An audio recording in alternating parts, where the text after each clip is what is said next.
Hello, everyone, and welcome to Full-on, your Fulham-centric football podcast. Joining me this week are my co-host, Mozza. How you doing, buddy? Very well, thank you. How you doing? Yeah, not too bad, mate, not too bad. And Drew, how are you, mate? I'm well, my friend. Good to see you both. Yeah, and we've also got a special guest joining us this week. We have Kwame from the United podcast, and Everything Football. How are you doing, mate? You okay? Great to be back on the podcast. We started, I think, the first game of the season. So I'm happy to be back here. After beating you at home at Manchester, we are here to see what happens at Craven Cottage. Yeah, well, we have a lot to talk about this game, and obviously, from an outsider's point of view, we got a few questions for you about the current goings on at United, because I know there's a lot going on, and there's a lot to talk about. So we'll come to that in a minute when we do. We'll start this show how we always do, and we'll talk about the game that's upcoming on Sunday. United and Fulham obviously coming to play at Craven Cottage on Sunday at 7 p.m. kickoff, which is an odd kickoff time for a game in the UK. I think it's only the second ever 7 p.m. Sunday kickoff. The game's obviously been moved to help Man United accommodate for their Europa League game that's on Thursday night that hasn't been played yet, but would have done by the time this comes out against Rangers. Bit of an odd one, bit frustrating for some fans, and obviously that has shown, along with Fulham's magical ticket pricing structure, to exactly why this game hasn't sold out yet, which is a frustrating one from us, and something that we will be commenting on about in a future episode when we talk about Fulham's current pricing structure. But let's talk about the actual game and what's coming up. Drew, same question. I ask you this every single week when we do our match previews. Going into the game on Sunday, what are you wanting to see squad-wise from Fulham? Squad-wise, I mean, I think it's very much going to be as you were against Leicester. It's not a case of what I want. I'm glad we've gone back to the flat back four. I would be tempted to bring back Diop though for Anderson, who I think is having some sort of crisis of confidence. Right back picks itself because we have no other options, so that'd be Castagna. Robinson's one of the first names on the team sheet. Iwobi will be interesting because obviously he didn't make it through the whole game at Leicester, so you do wonder whether the left-hand side is going to be up for grabs. Silva seems to have a complete aversion to playing Ryan Sessegnon, so one would assume if Iwobi's not fit, you'd be looking at Harry Wilson, and you'd be looking at Adama Traore. The number 10 role, I think, will go to ESR simply because he scored on against Leicester, and Silva is very, very keen to build up his confidence. And up front, I think you'll see Raul. I think that's what the team will be. Save for, I think Anderson will start over Diop, but I would be very tempted to start Diop. I'd be very tempted if Iwobi's not fit to bring in Ryan just to see. But that's because I'm completely biased and Ryan's one of our own. But yeah, that's kind of what I think we'll see. Yeah, I wouldn't be too surprised if that is the case. Kwame, obviously going into the game on Sunday, you guys have a sort of a Europa League game on Thursday night. Obviously, I say that would have been played by the time this comes out, and you've had a few really mixed results of late. What are you expecting, sort of squad-wise, for United coming into the game on Sunday?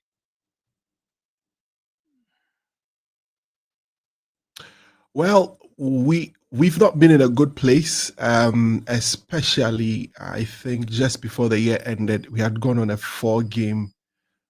we had lost 4 games on the bounce, something very uncharacteristic. I mean, we've had very difficult times, but we've not had the situation where the team has been that low. Then we went into the new year, played against Liverpool, so we had 2 big games away from Old Trafford where a lot of people, I mean, everyone, including us United fans, felt we're going to have some shellacking. I mean, the teams were going to steamroll over us. But some way, somehow, the team turned up. Character-wise, they showed a lot of character. At Anfield, we managed to get a draw. At the Emirates for the FA Cup, we were able to hold our own for larger spells of the game after going a man down. Played about 60 minutes. Man down, we still went ahead, showed character. We qualified to the next stage of the FA Cup. you would always believe that on the back of such positive results, the team would continue with a streak. But what happens? United being typical United that we've seen lately, were a team that couldn't, continue with that fine performances that we had put up against Liverpool and Arsenal. So it gives a sense of where the club is at the moment, where consistency has been lacking for a very long time. The players seem not to get into their strides and, put together some very decent performances to be able to ensure some level of consistency. So that's where we stand at the moment. It's a very difficult moment. So you're not too sure when you go into games what to expect. That's what inconsistency brings to the team. So um, a lot, like we've discussed in the first round, United against Fulham has always been edgy. I mean, there is this slight edge where you feel Fulham would get something out of the game, and then some way, somehow, United end up getting something. I think if you remember in the FA Cup 2 seasons ago, even this season, when we played the first game, you feel that Fulham had something until we scored in the 80th minute and had a few chances and we blew it. You always feel that Fulham has got something to show up in such games. So it gives me a bit or something to think about. Looking at the form of Fulham, they've not lost so many games, although they've played a lot of draws, or you guys have played a lot of draws over the last couple of games. I think the only game you've lost was a surprising loss against West Ham United. So it gives me a lot to think about. I'm not too sure what to expect because we are not in a good place ourselves. So it's a very difficult game to predict. But if it should go the way it's been going over the last couple of games, then you'll have a sense of, well, we may go in there and just do what we refer to as a smash and grab. Fulham put all the pressure, we just get a goal or two and then run away with that. Or this time around, you guys finally see it over the line and then give us a beating. So it's very, very inconclusive in my mind exactly what would happen. Firstly, thank you for bringing up the FA Cup game. Every Fulham fan thanks you for that. It's a game that every single one of us would rather wipe from our memory because I always have to remind you of that. it was a very painful day. So thanks for reminding us. Thanks for reminding us. Mozza, obviously, we're going into this game. We're showing some real consistency in terms of the centre midfield. We know that Sanderberg and Sasha Lukic are likely to play. We've all been discussing over the last couple of weeks around, Andres Pereira and ESR or Tom Kearney and players like that coming in. I think if Fulham are going to get anything from this game, we're going to have to be really strong in the middle of the pitch on Sunday. We know that Sanderberg and Sasha Lukic sort of pick themselves at the moment because they're sort of becoming an axis that we can all really rely upon in terms of performances. ESR got that goal on Saturday, which is probably really, really going to help his confidence coming in. But Andres Pereira tends to be the main talking point for us in terms of should he play, should somebody else come in. Even you admitted after the game last week that you would rather see Tom Kearney on the pitch at some points. What do you want to see there in midfield in order for us, really try and win that game in the middle of the park so that when it comes to playing United on Sunday that we have the control in the game that we're gonna need if we're gonna take the 3 points. Are we talking about Andreas Pereira, the former Man United star? Yeah. The Star's doing a lot of heavy lifting there, Mozza. I'll try not to, be unserious, but yeah, Berg and Lukic in the midfield, I think, is a absolute must.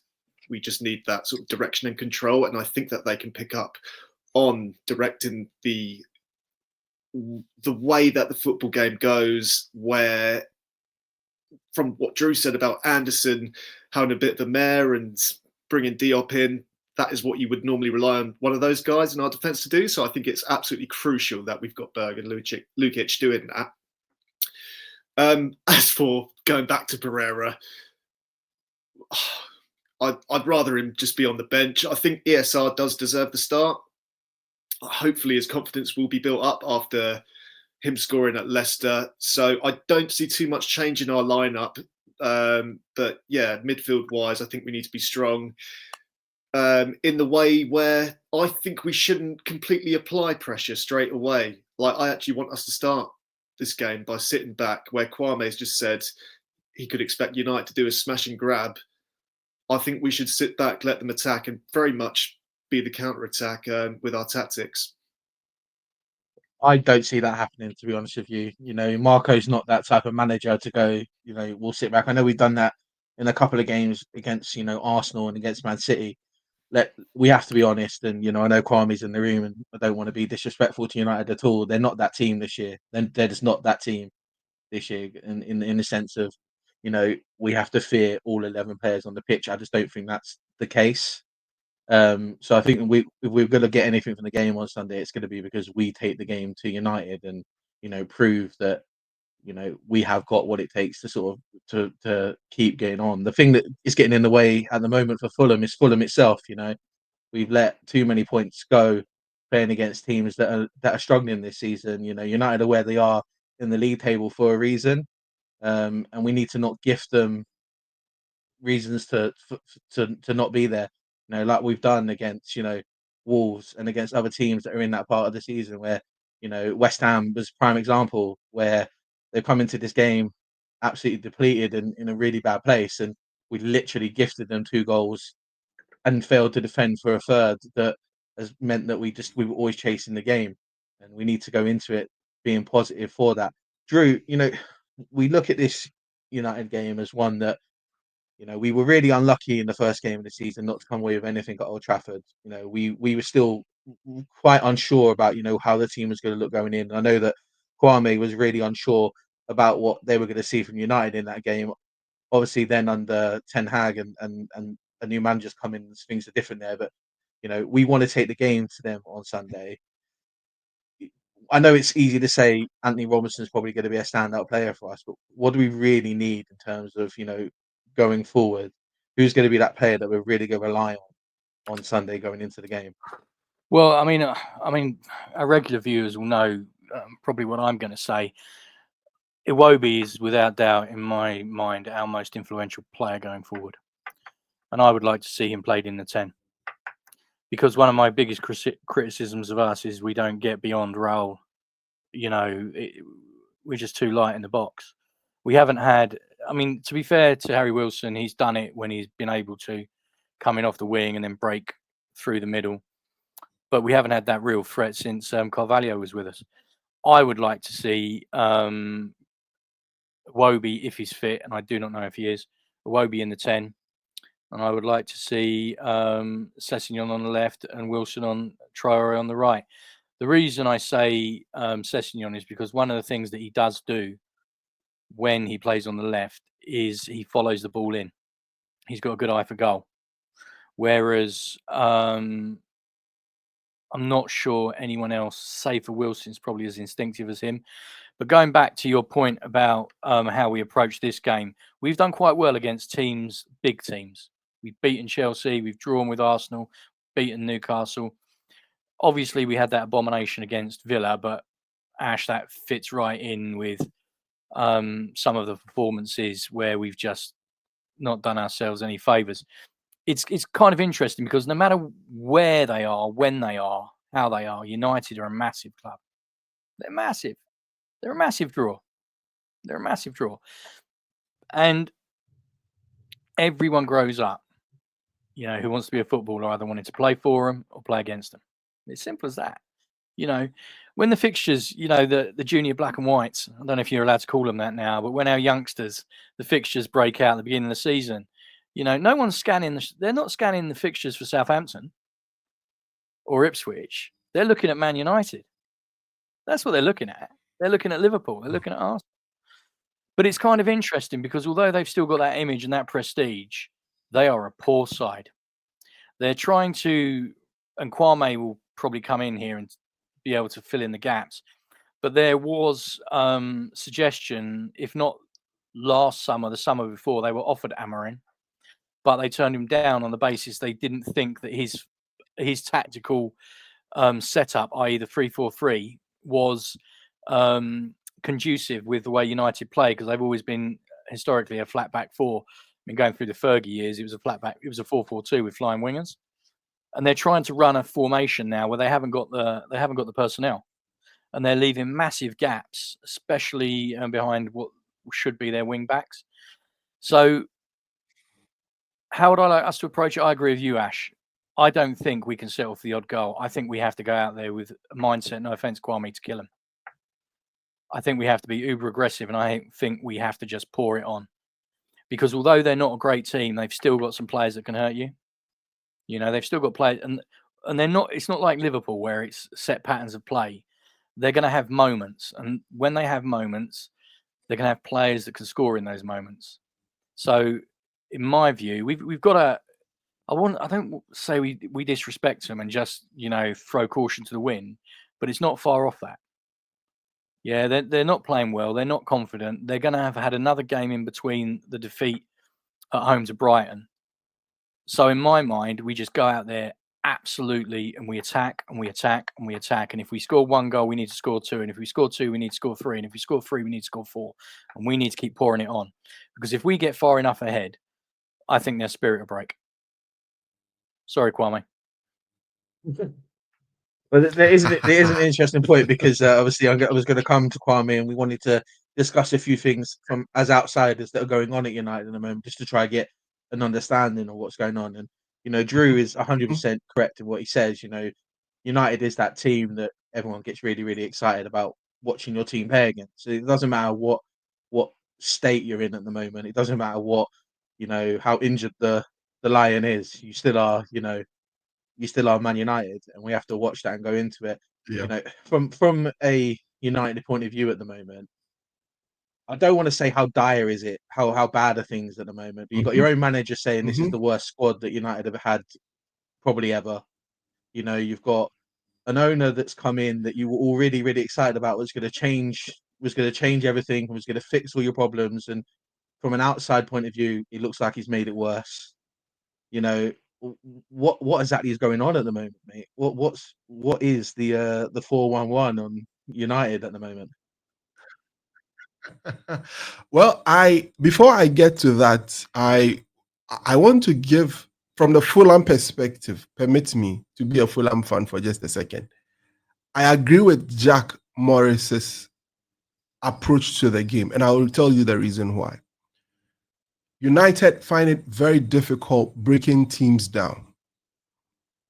And when teams are able to hit us on a counter, we are very vulnerable. And that's the problem. Now, if Fulham decides to have a go at United and come at us, and we are able to, and mind you, we have very good box defenders who can defend the box very well. And when we realize or we sense danger with a threat from your wingers through the middle, and we are able to close with a back five. Mind you, United is very good on the transition. And that can be something that would go. And that is what sticks to my mind when I talk about smash and grab. Because if you are not careful, you would come at us, create all the chances, miss a few, or miss a lot of the chances, or we defend very well against these chances. And when we hit you on the counter, that becomes a problem. The coach has admitted that's the current setup. So now to your question, the coach has admitted that the current setup now is a team that favors transition football. A team that is able to hit teams on the break, because we've got Bruno Fernandes who can give one good pass from deep areas to find any of the flying wingers or players moving, the attackers moving forward, and then cause a lot of havoc.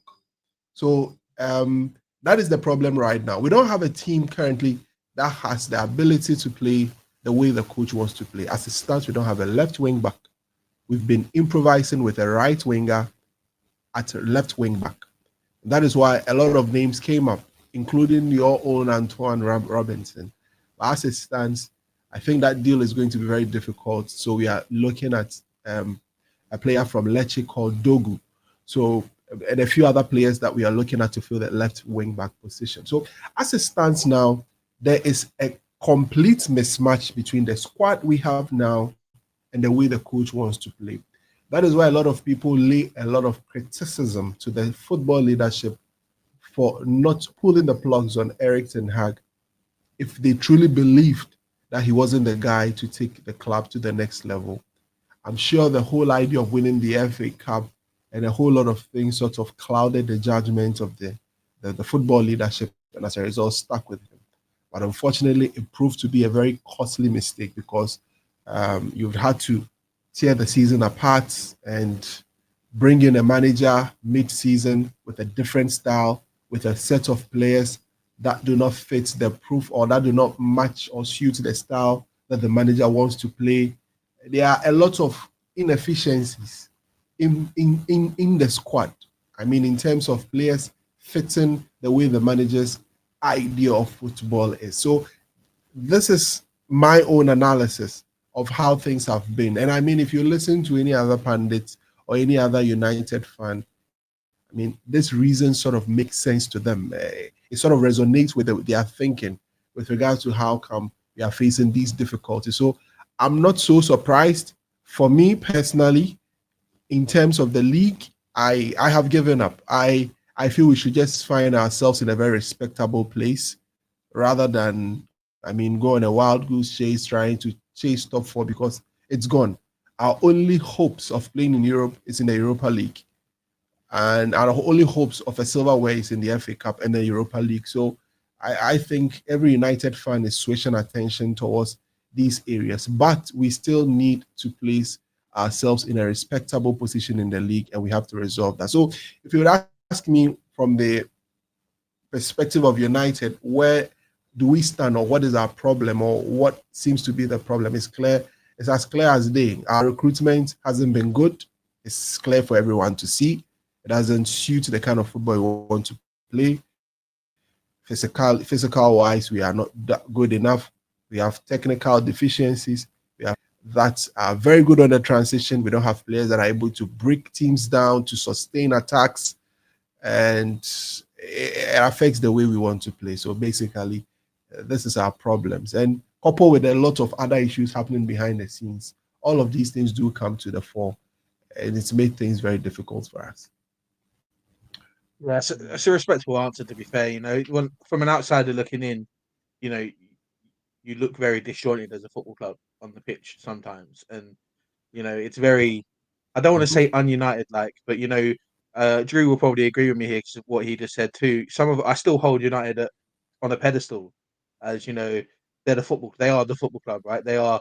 If you're an English football fan, no matter what football team you support, you know, you don't want to say you're the bastion of football club, but you know, you're literally the benchmark, right? So to see football clubs of your size, of your stature, struggling to the extent that you are, it's shocking to it's a bit of a shock to the system because it's like you're not really expecting it. Seeing you know, I know you came out of a 3-1 win eventually, but you know, the win against Southampton last week, that game was not pretty to watch as a neutral, which is shocking. You know, that's not usually the case when watching United play. Absolutely. You know, the Brighton game was a bit awful to watch too because it's one of those things. It's just a bit of a shock. I think it's a bit of a culture shock really to watch United sort of not be able to do what they're doing. Even things that you know we see going on. You know that you got Marcus Rashford looking a huge one for that matter. Like that.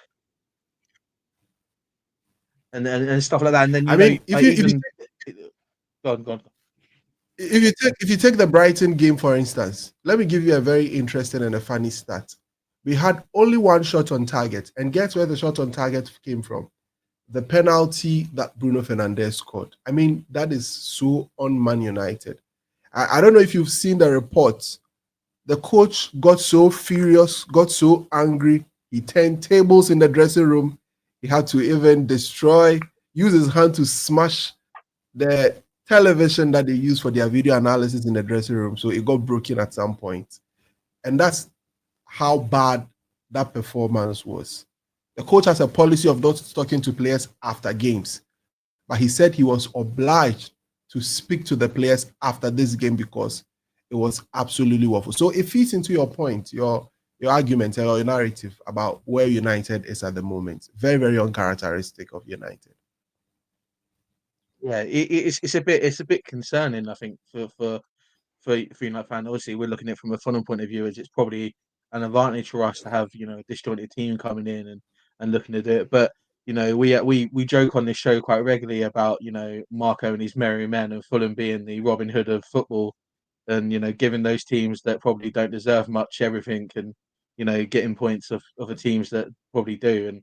And it wouldn't surprise me if we bent over on Sunday and just completely, everyone went to bed 3 hours too early or something, and that'd be what it is. Drew, looking at this game, and obviously, you know, let's not look at United too much, and let's only concentrate on ourselves.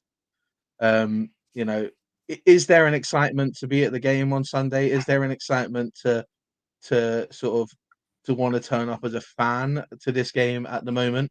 Because I know there's some real struggles with ticket sales and just the general morale of everyone from off the field point of view. I suppose a lot of it depends on your perspective and probably your age. I mean, if you're a younger Fulham fan, it's still Manchester United. We've talked about the status of the club. They're one of those clubs that transcend sports. I mean, everyone's heard of Manchester United, whether you're a football fan or not. It's the same as everyone's heard of the New York Knicks or the New York Yankees or the Dallas Cowboys. Do you know what I mean? There are certain sports franchises that just cross borders, you know? I've got to be careful here because, Ash, we've got limited time and this is a whole big subject. And when we opened this year, we did say to our viewers and our subscribers, at some point, we are going to have to talk about the ticketing prices at Craven Cottage, the ticketing policy, and the atmosphere. Okay. Hand on heart, I didn't expect, a flashpoint to roll in 3 weeks into the new year. I genuinely didn't. I thought, Ash, we might be, or you might, because you set the agenda, it might be a couple of months in, maybe Easter or something like that. But here we are, the 22nd of January, when this is being recorded. For those of you that aren't aware, Fulham have put the tickets for Manchester United on general sale. I can honestly say, hand on heart, I have never, and I mean never, known tickets for Fulham Manchester United at Craven Cottage to go on general sale. They're sold out weeks in advance. It's a reflection of how out of touch the Fulham brass is with the current economic climate. It's quite obvious that the Fulham board have a healthy disdain for what they call legacy fans. 160 quid to watch this game is just nonsense. And of course, what's ironic is the fact that Fulham haven't been able to sell out the ground. Now they've released it on general sale, which means you're going to get more tourists and probably more United fans in Craven Cottage. So any home field advantage Fulham have is going to be somewhat neutered, to the point it might even be squandered. This will no doubt increase the ire of Marco Silva, who has come out publicly and asked Alistair McIntosh to find ways of improving the atmosphere and the experience at Craven Cottage. Yet here we are, pricing out our own fans and opening up the ground to essentially what are going to be a lot of tourists and United fans, because, as we've said, and we all accept, United are one of those organisations that transcend football. Like the other organisations I mentioned, the Yankees, the Knicks, the Cowboys. People know those names. They may not follow the sport, but you mention to anyone, you ask anyone what sport do the New York Yankees play, they will tell you. And United are up there because, they've got a global reach, and it's just so short-sighted of Fulham. We are never, and I mean never, especially with financial fair play, going to be able to outpunch Manchester United economically. We just can't. Kwame will know more than we do, because there's all sorts of talk about building New Trafford, isn't there? Because of the problems that United have got at Old Trafford. They're drawing 75,000 now. Yeah. Even when Craven Cottage is the Riverside is fully open, we're only going to get 29,500 in. And at this rate, We're not going to reach that because no one's going to be able to afford the prices. I mean, if it's just we need if we're going to try and make a run of the table, and especially at the top, what we're looking at realistically, Ash, what we're looking at is from 6 to probably 8. Yeah, we are going to need Europa League is what we want. Yeah, we want that Europa League spot. 6 to 8. Let's. I know United, Kwame. Our obvious goals are different to yours. I know you're Champions League and above, but realistically, we're new at this, so we're looking to run the table from say 6 to 8. Yeah, to do that, we need every advantage we can possibly muster, and that includes turning Craven Cottage into a fortress. How are we going to achieve that if we're pricing out Fulham fans? How are we going to create an atmosphere? I mean, I don't know if any of you boys were there, but I remember a few years ago, I'm showing my age now, Juventus came to the Cottage. Okay. Again, another one of those clubs that transcend sports. And the atmosphere that night, I have no doubt, contributed to that win. The Hammersmith end literally sucked the shot from Clint Dempsey into the goal. I genuinely can't recall anything close to that in the last few years. Maybe the Derby playoff game at home. But it's just, anyway, look, I'm so sorry because I've been going on, I've been ranting. Mozza, Kwame.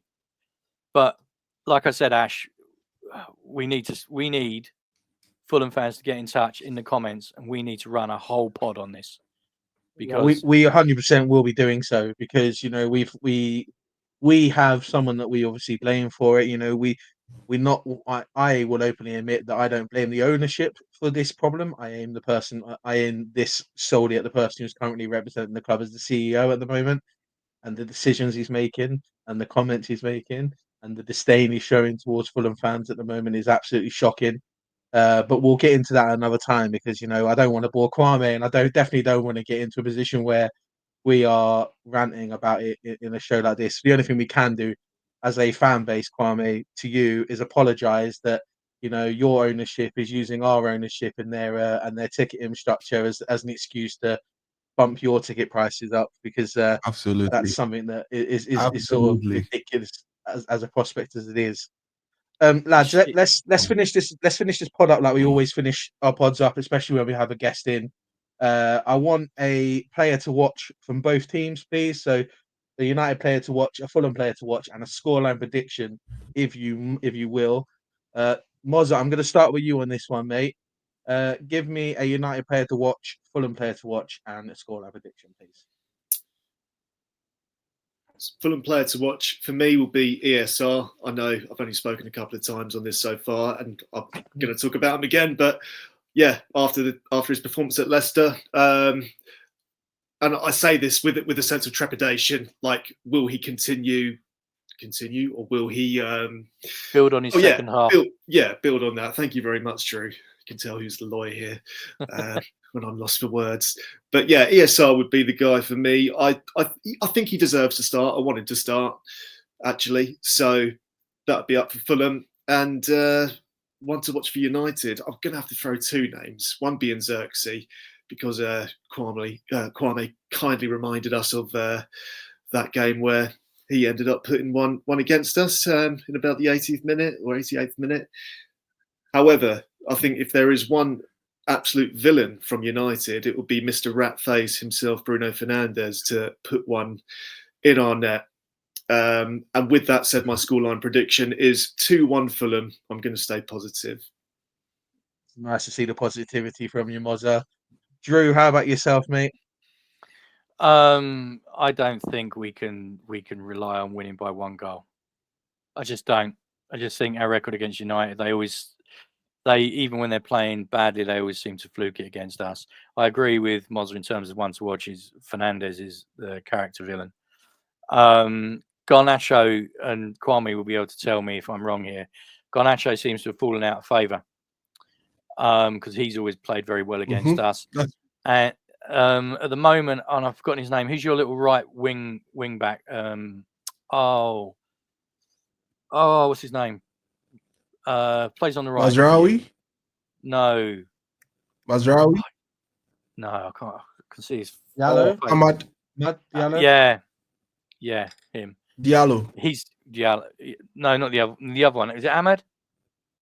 Diallo, Ahmad Ahmad, Diallo. yes, that's his name. Ahmad Yeah, Diallo. Yeah. I think it's going to be Fernandez because it always is. Goals. I think if there's the odd goal in it, United will win because they always do.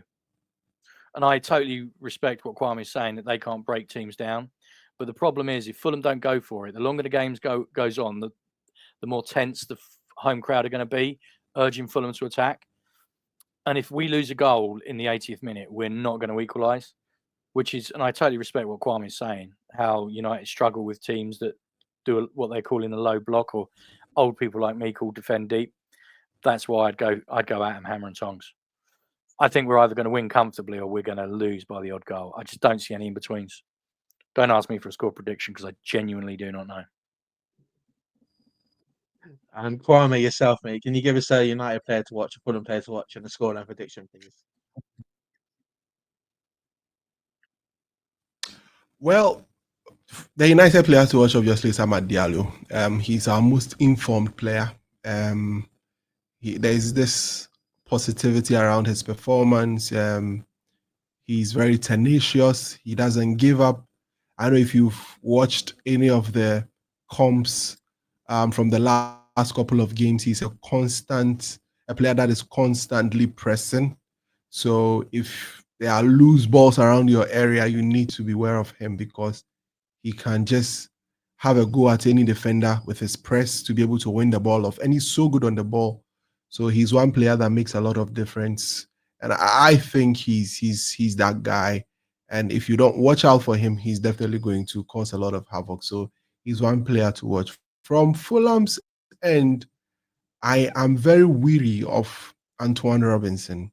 I mean, I've paid careful attention to him because the moment there was some sort of an interest from United in him, I paid attention to his football, and he's one player.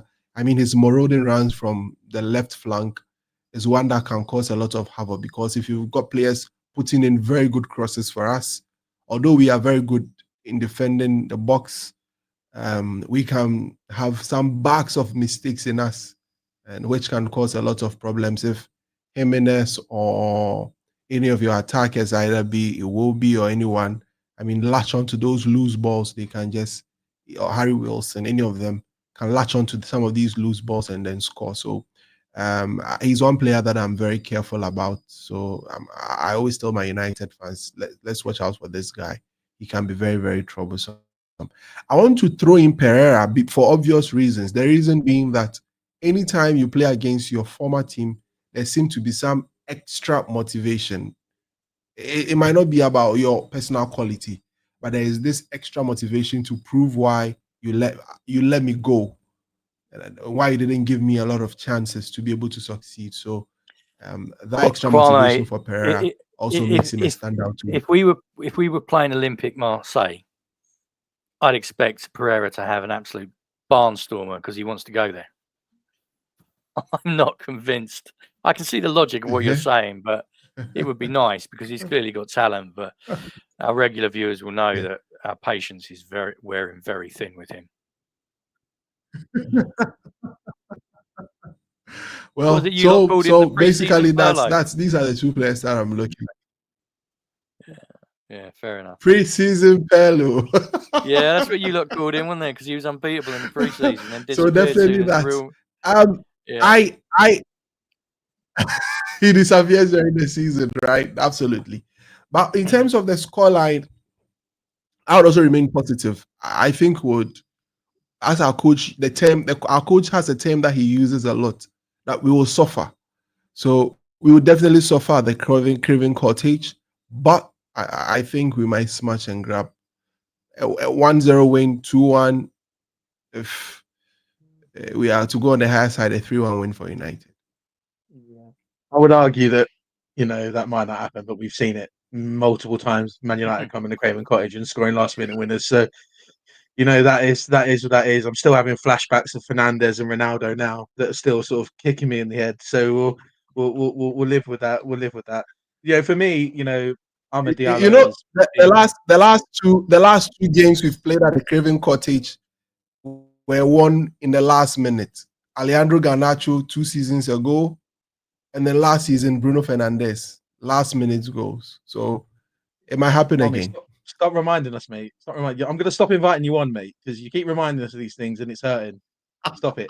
You know, when I look at the squads and I look at the game, Diallo is for me the player that we have to watch because I watch United quite regularly. It's not that unknown to us that one of my best mates is United fans, so we often watch, and mainly to take the mick out of him. But we watch the games, and he has been a shining light in what has been a very dark tunnel of a squad at the moment for United. And we also have to watch out for De Ligt in defence because he, as Kwame has pointed out, he's very good at defending that box. And there's one thing that we like to do at the moment is get the ball in the box, and we tend to do that with one striker attacking crosses, and that probably won't be enough for us to score on Sunday. But we'll see how that goes for us. I agree with Drew that Iwobi is our player. If he's playing and he's fit, he tends to be the one that makes the movement going forward work and us attacking really well. But realistically, I think this is going to be one of those games for Anthony Robertson where his crossing and his ability to get down the line could really help us get something out of this game. We have to defensively be strong as well, which, ultimately there's a reason why, most of us have been saying he's one of the best left backs in the league, and why most people agree now that he's probably one of the best left backs in Europe. It's because defensively he's spot on, and it's just getting that ball forward that we're waiting to see some more results from. But he's getting better and better at it. So I imagine Sunday could be another game for him to sort of prove his worth for us as a football club, if not up his value for the summer when ultimately big clubs come in for him. Because as Kwame says, fans from big clubs are starting to pay attention to him now, and it's rightfully so because he is what he is. Scoreline wise, I want to say I'm on the fence about this one, but I'm actually quite confident going into this game that we can get something out of it. I think this game could be one of those ones that we either win 4-1 or we lose 1-0, and it's going to be one of those that it depends on how it works for us attacking wise. If we score a couple of goals, we'll score more and we'll win. But if we struggle to score like we have done many, many times this season, United will score that goal in the 85th minute because that is what they do, and it is always against us that it happens. But we'll go with that. Guys, that's it really for this match preview. Thanks very much for joining me, Mozza, Drew. I'll see you for the match review on Monday for the show to come out on Tuesday, and we'll see that. Kwame, I would say enjoy the game. I hope you don't, but that's just because for obvious reasons. And we'll speak to you soon, hopefully, when United are going for a bit better time off the pitch. But thanks very much for joining me. If anyone is unaware, Kwame presents his own podcast, which is United and Everything More. We'll put the link to their YouTube channel in our notes. If you're a United fan watching us for the first time, obviously you watch them and you'll love it. If you're a Fulham fan and want to get United's view on how the game is going and what we should expect on Sunday, they have their own match preview that will be due out as well. So give that attention too. Other than that, thank you very much for joining me. Hope everyone enjoys the late night on Sunday and hasn't got to get up too early for work on Monday, because it'll be a killer for those of us who are going and have to work. Other than that, come on you Whites, and see you all soon. Cheers, Kwame. Thanks, Kwame.